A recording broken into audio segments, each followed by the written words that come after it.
Isang pinagpalang araw sa inyong lahat.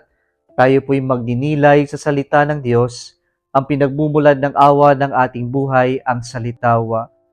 Today we are celebrating the dedication of the Basilicas of the Apostles Saints Peter and Paul. My dear brothers and sisters, it is always miserable to live in darkness. Nobody enjoys living in darkness. It is frightening, it is sad, at the same time, it's lonely to live in darkness. And perhaps this is the experience of Zacchaeus in our gospel reading today.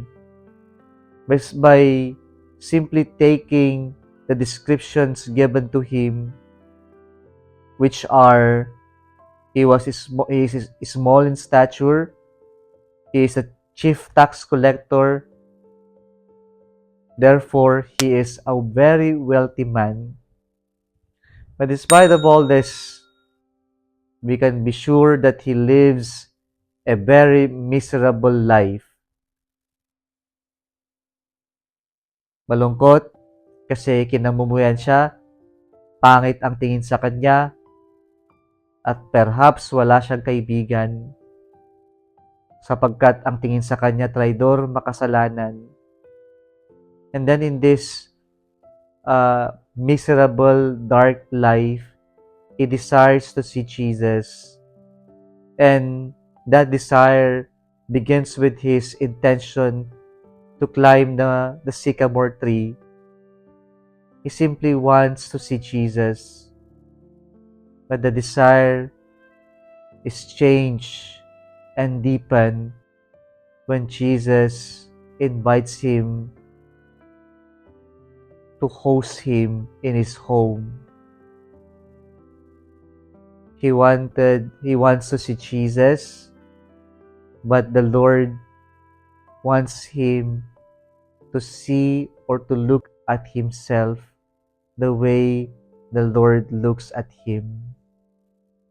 Maaring pangit ang tingin sa kanya ng ibang tao, pero sa kabila nito, nais ng Panginoon na tignan niya ang kanyang sarili base sa kung gaano siya tinitignan ng Diyos. Mga kapatid, paalala po ito sa atin. Totoo, nagkakamali tayo, nagkakasala tayo, pero wag nating kakalimutan, hindi naman nagbabago ang pagmamahal ng Diyos sa atin, ang tingin ng Diyos sa atin, ang dahil nagkamali lang tayo. Ang nais ng Diyos, we desire to see Jesus. We desire to encounter once again Jesus in our lives. And that desire should be coupled with our effort to change, to see Jesus in our lives. And what happens in the story, there is conversion na sabi ni Zacchaeus, kung ano man ang nakuha niya, nanakaw niya, ibabalik niya ito ng doble-doble, triple.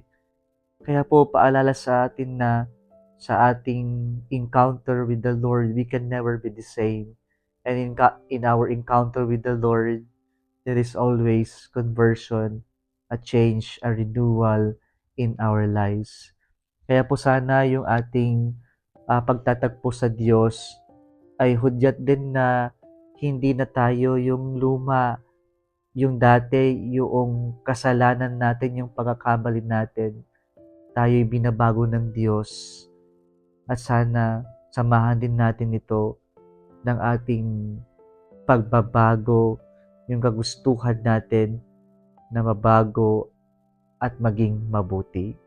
Kung nagustuhan mo ito, huwag kalimutang mag-like, i-share at mag-subscribe sa Salitawa Facebook page and YouTube channel. Muli isang pinagpalang araw sa inyong lahat, gawin nating viral ang salita ng Diyos.